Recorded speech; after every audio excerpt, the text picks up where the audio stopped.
আসসালামু আলাইকুম। আপনারা আমার হাতে যে ফোনটি দেখতে পারতেছেন, এই ফোনটি একটি মহিলা কাস্টমারের ফোন।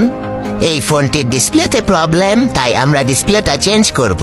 কাস্টমারকে যখন ডিসপ্লের বিল 350 টাকা বলি, তখন সে একদম আকাশ থেকে পড়ে আর আমাকে জিজ্ঞাসা করে এই ডিসপ্লেটি চেঞ্জ করলে আমার কত টাকা লাভ হবে।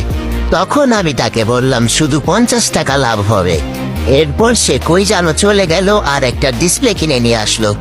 এনে আমাকে বলে ডিসপ্লেটা লাগিয়ে দেন, আমি আপনাকে 50 টাকা দিব। তখন আমি আর কোনো উপায় না পেয়ে ডিসপ্লেটা লাগাতে শুরু করলাম। এখন আপনারা দেখতে থাকুন কিভাবে একটি বাটন ফোনের ডিসপ্লে চেঞ্জ করবেন। আর আপনি যদি ওই মহিলার মতো চুল পাকনা হন, তাহলে আপনার শেষ পরিণতি কেমন হবে।